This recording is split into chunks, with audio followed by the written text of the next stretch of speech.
आप शुभेच्छा नाम ये कर दो ना इधर से आदरणीय लगना चाहिए कभी। एक तो इधर आ जाओ, उधर आ जाओ, आइए। एक हमारे चौधरी जी का स्वागत है। और अब हमारे देखो बहुत समय हो गया है, अब क्योंकि माननीय निरुपम चकमा जी जो वाकई में बहुत ही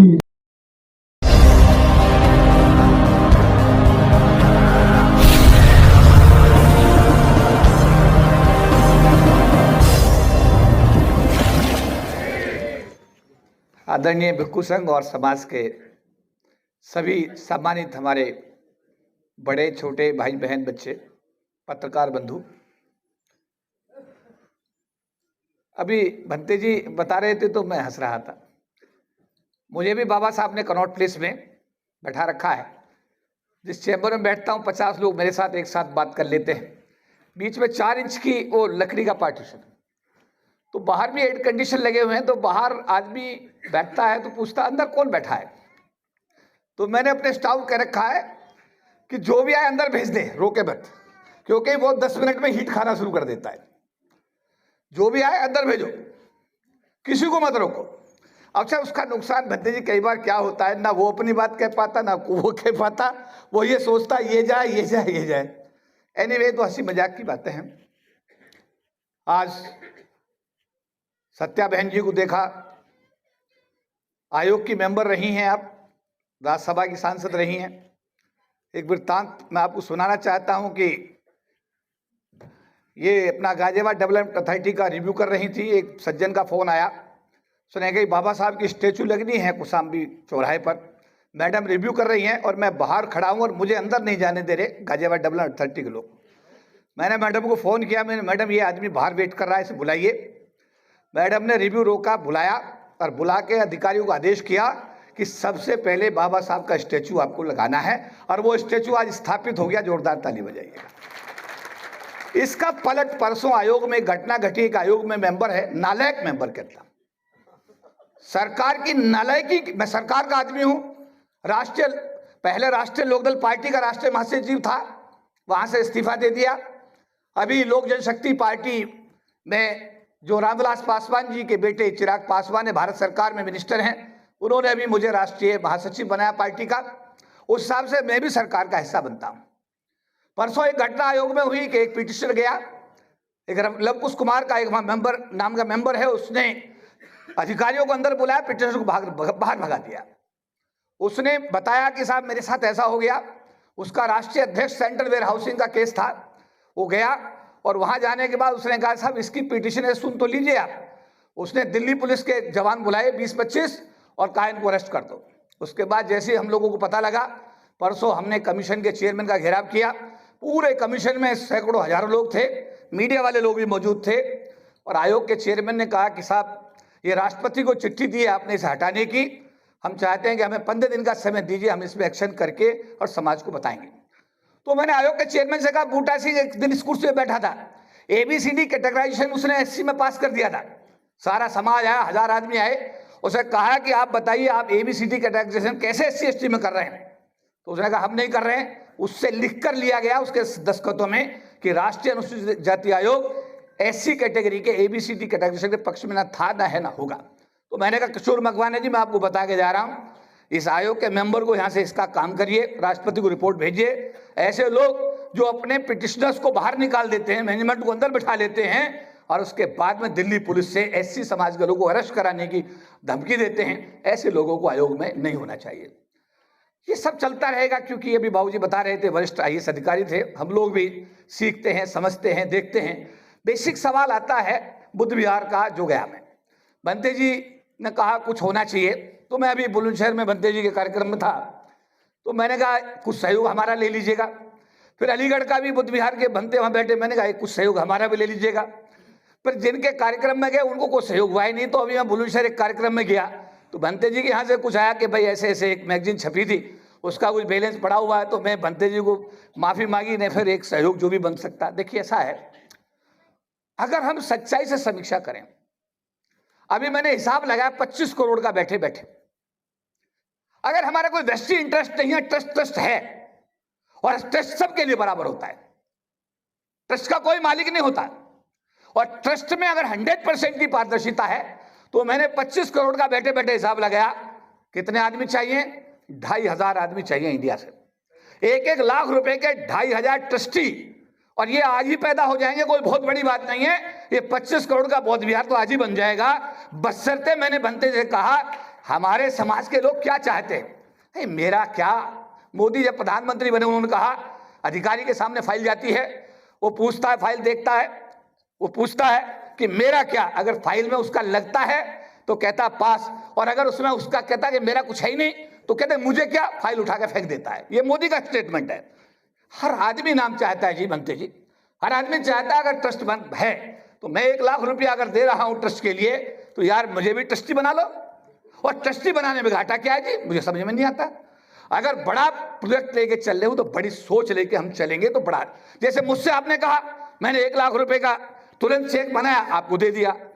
ऐसे 1 लाख रुपए का चेक जो है इधर उधर उधर, जहां भी कोई बच्चा आता है फीस जाती है, किसी की IIT में फीस नहीं जा रही है, जो कोई बच्ची विदेश जा रही है उसको पैसा ही नहीं है, जहाज का किराया नहीं है, जितना बन सकता है वो कोशिश की जाती है। लेकिन 25 करोड़ के प्रोजेक्ट के लिए तो समाज को आपको इन्वॉल्व करना ही पड़ेगा, करना ही पड़ेगा, करना ही पड़ेगा, क्योंकि एक आदमी के बस की काम नहीं है।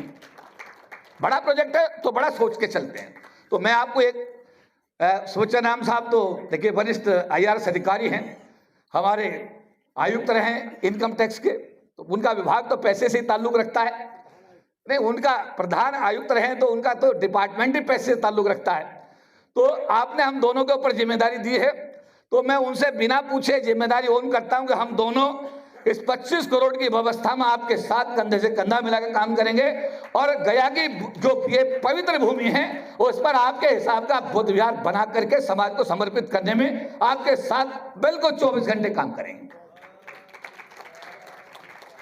अब क्योंकि खाना भी है, जाना भी है, खाने के बाद तो जाना होता ही है, और हम लोग तो क्या है कि रोज कहीं ना कहीं, लेकिन 1-2-3 चीजें आपको शेयर करना चाहता हूं। किसी ने समझाई थी तो मैं आपको शेयर कर रहा हूं। दिल्ली की मुख्यमंत्री थी शीला दीक्षित, जैन जो प्रतिनिधि मंडल था वो खुराना साहब जब चीफ मिनिस्टर थे तो उनके पास जाता था, साहब हम तो आपके हैं, हमारे जैन धर्म के लिए अपना ये काम कर दीजिएगा।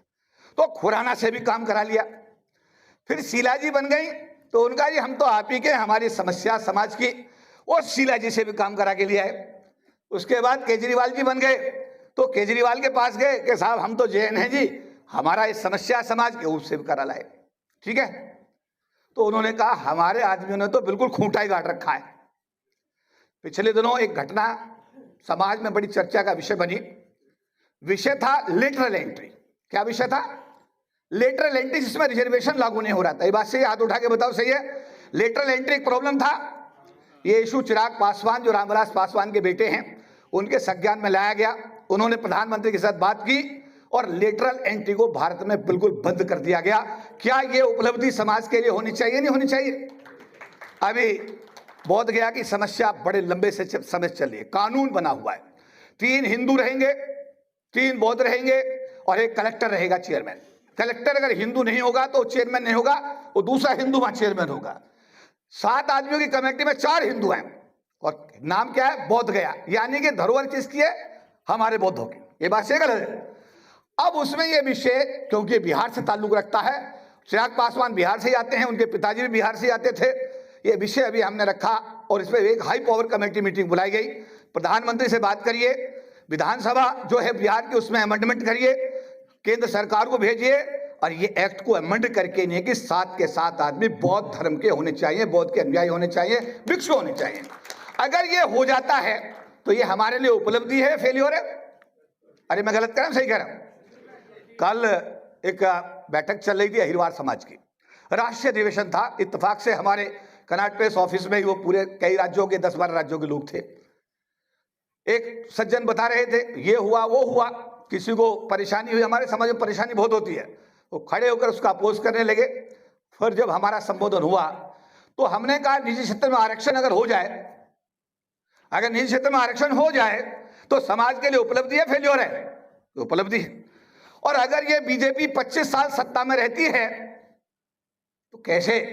जब एससी आयोग का चेयरमैन पीएल पुनिया होता है तो कांग्रेस का होता है, जब कांग्रेस की सरकार होती है तो एससी आयोग का चेयरमैन किसका? कांग्रेस का। पार्लियामेंट्री कमेटी का चेयरमैन कांग्रेस का, सोशल जस्टिस मिनिस्टर कांग्रेस का। ये बात सही है, पर हमें उसके पास जाना तो पड़ता है। अरे जाना पड़ता है, नहीं परेशानी है, जाना पड़ता है। अब बीजेपी की सरकार, अब एससी आयोग का चेयरमैन बीजेपी का, पार्लियामेंट्री कमेटी एससी एसटी का चेयरमैन भी बीजेपी का और सोशल जस्टिस मिनिस्टर भी बीजेपी का।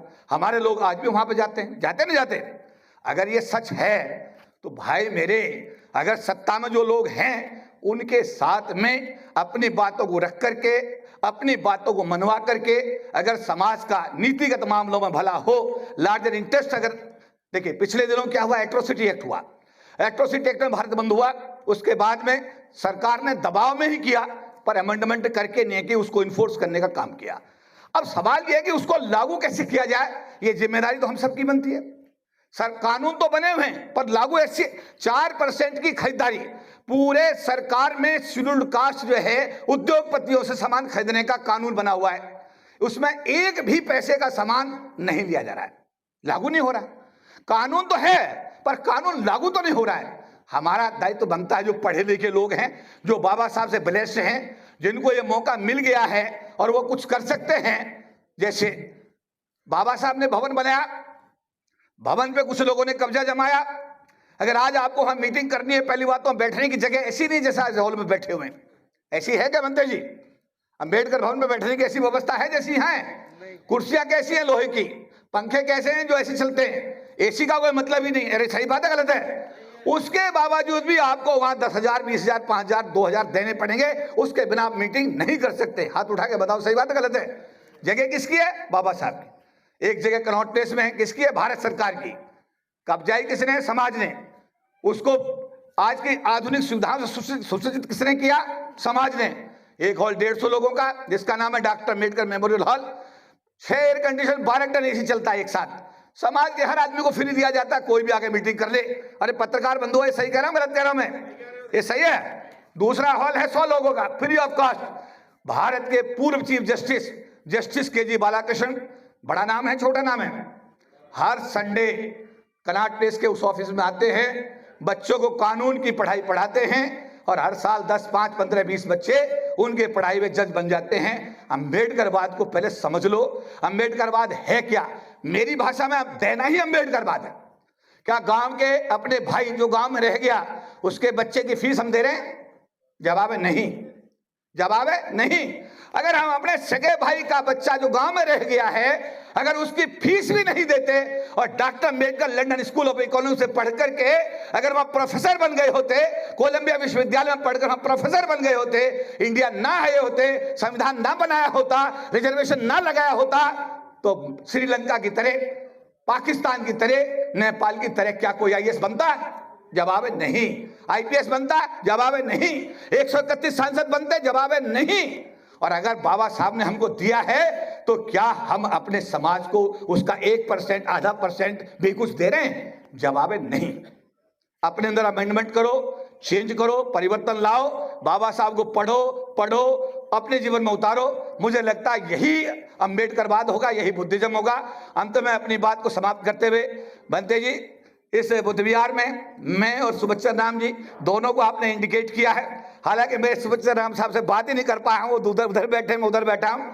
हम इस पावन कार्य में आपके साथ हैं, पूरे देश को नहीं पूरे वर्ल्ड के लोगों को मोबिलाइज करेंगे। हमारा एक सुझाव है कि जैसे मेरे चैम्बर में बात हो रही थी, मैंने कहा ट्रस्टी बढ़ा दो। आप हमारा सुझाव मान लें, ट्रस्टी बढ़ा दीजिएगा। 1-1 लाख रुपए के 2,500 ट्रस्टी पैदा करना हमारी जिम्मेदारी है। और बाकी बुद्ध विहार को आप जैसे चाहो वैसे बनाओ। आप सभी को जय भीम न होता है।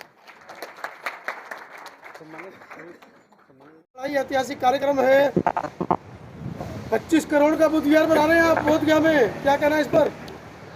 देखिए, समाज जब इकट्ठा होता है, एकजुट होता है और जब आपका मिशन में पवित्रता होती है तो ये बौद्ध विहार 25 करोड़ का नहीं, अगर इसको इससे भी बड़ा प्रोजेक्ट अगर होता तो वो भी निश्चित रूप से समाज मिलजुल के बनाने में कामयाब हो जाता। आज ये तय हुआ है कि जो ट्रस्ट है प्रज्ञा भूमि ट्रस्ट, इसमें ट्रस्टियों की संख्या बढ़ाई जाएगी। 1-1 लाख रुपए के 250 ट्रस्टी पूरे कंट्री, 2500 ट्रस्टी पूरे कंट्री से, वर्ल्ड से बनाए जाएंगे। और सभी लोगों से बात करके सभी लोगों का इसमें ट्रस्टी बनाने के बाद में 1-1 लाख रुपए जमा करा करके, जो कि 25 करोड़ के आसपास का ये धनराशि बनती है, और इसको गया की ऐतिहासिक भूमि पर समाज को समर्पित किया जाएगा। और मुझे लगता है क्योंकि ये एक पायस कॉज है, पवित्र काम है, इसमें समाज का, पूरे देश और दुनिया के जो बुद्धिस्ट है उनका समर्थन निश्चित रूप से प्राप्त होगा। तो सर 1 लाख रुपए आप पहले दे चुके हैं, 1 लाख के ट्रस्टी और बन गए हैं, कहाँ से इतना माल आ रहा है? देखिए, जहाँ तक मेरी बात है, मैं तो ऐसा है कि बाबा साहब अम्बेडकर के आशीर्वाद से सरकार की नौकरी पाने में कामयाब हुआ, और नौकरी में आने से पहले तो मेरे पैर में चप्पल नहीं थी। आज जो कुछ भी है परम पूज्य बाबा साहब डॉक्टर भीमराव अम्बेडकर जी का दिया हुआ है, और जो मेरे पास है उसे समाज में मैं हमेशा बांटता रहता हूँ, और इसके साक्षी शायद आप लोग भी हैं। तो क्या संदेश देंगे तो सब आज के दिन पर? संदेश यही है कि इकट्ठे हो जाओ, बटोगे तो कटोगे, एकजुट हो जाओ, एक दूसरे को प्यार करो, एक दूसरे को सहयोग करो, एक दूसरे के साथ में चलो, एक दूसरे का टांग खींचना, हाथ पकड़कर खींचना शुरू कर दो, टांग पकड़ के खींचना बंद कर दो। जो आज की डेट में जो स्थिति है, लोग टांग पकड़ के खींचने में बड़े माहिर हैं हमारे समाज के लोग। मैं उनको आह्वान करता हूं कि भैया टांग छोड़ करके हाथ पकड़ के खींचना शुरू कर दो। समाज जो है सम्मानजनक स्थिति में निश्चित रूप से आ जाएगा। और ये जो बौद्ध विहार का आज जो चिंतन मंथन हुआ है, इसमें सब लोग संकल्प लें। 1 लाख रुपया कोई बहुत बड़ी रकम नहीं है। याद करो, नौकरी में आने से पहले आपके पास क्या था, और नौकरी में आने के बाद आपके पास ऐसी कौन सी चीज़ नहीं है, और सब चीज़ अगर बाबा साहब ने आपको दी है, तो अब ये बौद्ध विहार जो कि हम सब के लिए, एक हमारे समाज के लिए, मैं सकता हूँ ये सम्मान का प्रतीक साबित होगा। बच्चों के लिए पढ़ने के लिए वहाँ हॉस्टल होंगे, आप लोग जब गया जाएंगे आपके रहने के लिए वहाँ पर गेस्ट हाउस होंगे, वहाँ से पूरी दुनिया के लोग वहाँ पर उनको कैटर दिया जाएगा, बुद्धिज्म की शिक्षा दी जाएगी। तो मुझे लगता है ये बौद्ध विहार आने वाले समय में समाज के लिए मील का पत्थर साबित होगा। हम थोड़ा थोड़ा कंट्रीब्यूट करेंगे तो एक बहुत बड़ी उपलब्धि हम निश्चित रूप से प्राप्त करने में कामयाब हो जाएंगे। और मैं यही कहूँगा कि 2500 लोग पूरे देश से निकलें, 1-1 लाख रुपए का वो अपना इसमें ट्रस्टी बने, और इस बुद्ध विहार को बना करके भारत के सामने एक ऐसा आदर्श प्रस्तुत करें जिससे न केवल अकेला बौद्ध विहार बने, बल्कि पूरे देश में कोने कोने में से बौद्ध विहार बने। चौधरी साहब, देखा जाए राजनीतिक परिप्रेक्ष्य की बात की जाए, पहले आरएलडी और अब जो है लोक जनशक्ति पार्टी क्या करना चाहते हैं इस देश में? देखिए, ये काशीराम जी का जो कंसेप्ट है, अगर हम उसको जीवन में उतारते हैं और समझते हैं, उन्होंने कहा जब तक राजनीतिक सत्ता की चाबी आपके हाथ में नहीं आएगी, जब तक बहन कुमारी जी 3 बार 4 बार, अगर 3 बार वो मुख्यमंत्री बनी तो वो दूसरे दलों के सहयोग से बनी, अगर वो नहीं बनती तो शायद समाज का जो काम वो नहीं कर पाती, और चौथी बार फिर वो अपने दम पर भारत के सबसे बड़े प्रांत की मुख्यमंत्री बनी। तो ऐसा है कि जब तक सत्ता की चाबी हमारे समाज के हाथ में नहीं आएगी, तब तक हम भिखारियों की तरह भीख ही मांगते रहेंगे, क्योंकि सत्ता जिन लोगों के हाथ में होगी उनकी मर्जी है। Beggars can never be choosers. भिखारी की अपनी कोई मर्जी नहीं होती, भिखारी को देने वाले की मर्जी दे ना दे। इसीलिए हमने ये सोचा है, पहले हम जैसे राष्ट्रीय लोकदल में गए, वहाँ मैं उम्मीद थी कि समाज के मुद्दे वहाँ पर निश्चित रूप से उठाए जाएंगे, लेकिन वहाँ देखा कि बाबा साहब अम्बेडकर का सम्मान नहीं, समाज का सम्मान नहीं। वहाँ से हमने अपने राष्ट्रीय महासचिव पद से त्यागपत्र दिया। माननीय चिराग पासवान जी ने हमको तुरंत जो है अपनी पार्टी में राष्ट्रीय महासचिव बना के पंजाब का प्रभारी और कई स्टेट का प्रभार दिया, अनुसूचित जाति जनजाति मामलों का प्रभार दिया है।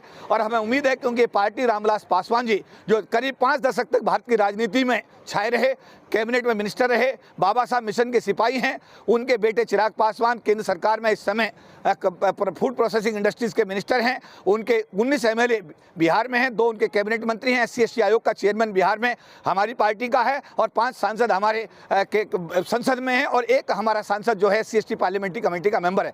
तो इस तरीके से हम लोग अपने समाज के साथ जो ज्यादती हो रही है उनको रोकने के लिए पहल करेंगे, और समाज के हर व्यक्ति को न्याय देने की हर संभव कोशिश करेंगे। जिस तरीके से हमने लेटरल एंट्री को रोका है, जिस तरीके से भारत में लेटरल एंट्री के माध्यम से समाज का नुकसान हो रहा था, सारी जो वैकेंसी आ रही थी बड़े बड़े पद पर जनरल कैटेगरी के लोगों को भरी जा रही थी, लेकिन हमारे माननीय राष्ट्रीय अध्यक्ष और भारत सरकार के केंद्रीय food processing industries minister Chirag Paswan ji इस मामले को सरकार टेकअप किया, सरकार ने माना, और ये जो लेटरल एंट्री को बंद कराने में हम लोग कामयाब हुए। इसी तरीके से समाज के जो भी ज्वलंत मुद्दे हैं उन सबको हम लोग अपनी पार्टी के माध्यम से, अपने मंत्री के माध्यम से सरकार के साथ टेकअप करेंगे, और हर व्यक्ति के साथ न्याय दिलाने की हर संभव कोशिश करेंगे। आप जिस वर्तमान पार्टी में आज हैं, आप चिराग पासवान जी का बिहार में बहुत अच्छा वर्चस्व है, क्या प्रज्ञा भूमि ट्रस्ट का जो निश्चित रूप से ये निश्चित रूप से उसमें भी आप लोगों को निश्चित रूप से ना केवल प्रज्ञा विहार जो हमारा ये बौद्ध विहार बन रहा है, इसमें हम अपनी पार्टी में चर्चा करके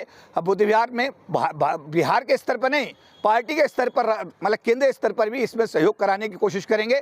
और साथ साथ जो भी आपने कहा कि जो सबसे बड़ी समस्या है, जो हमारा जो बोध गया का बौद्ध विहार है, जो प्रबंधन का मामला है, उस मामले में भी हमारी बातचीत केंद्र सरकार के साथ हमारी पार्टी की, हमारे राष्ट्रीय अध्यक्ष चल रही है और जल्दी ही समाज को एक हम अच्छी खुशखबरी देने की कोशिश करेंगे। मोदी साहब, चलते चलते एक सवाल है, अभी उत्तर प्रदेश में 27 पर निगाहें लगी हुई है, पूरा समाज बहुजन समाज पार्टी को देख रहा है, लेकिन जितने हमारे लोग आज 22 मार्च और 18 मार्च को बाबा साहब ने आगरे में कहा था, पढ़े लिखे लोग हैं, कि जितने भी हमारे अफसर आप लोग फर्स्ट क्लास रैंक के हैं, वो सारे अलग पार्टियों में, चाहे आप हैं, चाहे बीपीएस हो, चाहे प्रोफेसर रतन लाल है, जितने कुछ चमक दी मीडिया ने, सबने बहुजन समाज पार्टी का विरोध करा। 27 में भी करेंगे? देखिए, बहुजन समाज पार्टी एक आंदोलन है, पार्टी नहीं है।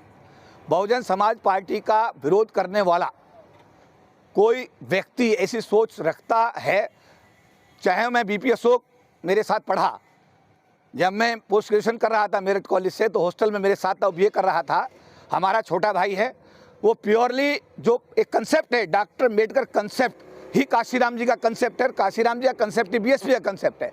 ये बहुत सारी चीज़ें ऐसी हैं कि अगर देश के अंदर भारतीय जनता पार्टी एक हो सकती है, इसके बाद कांग्रेस भी हो सकती है, इसके बाद में रिपब्लिक पार्टी ऑफ इंडिया भी हो सकती है, इसके बाद और सब बहुत सारी पार्टी हो सकती हैं। तो समाज के चहुमुखी विकास करने के लिए अगर बीपी अशोक साहब को कहीं मौका मिल रहा है, चंद्रशेखर आज़ाद जी को कहीं मौका मिल रहा है, मायावती जी को मौका मिल रहा है, मुझे एक लोक जनशक्ति पार्टी के राष्ट्रीय महासचिव रूप मौका मिल रहा है, तो सभी लोग समाज के कार्य करने के लिए समाज के प्रति समर्पित हैं। इसमें किसी पार्टी के विरोध के रूप में इसे देखा नहीं जाना चाहिए। धन्यवाद।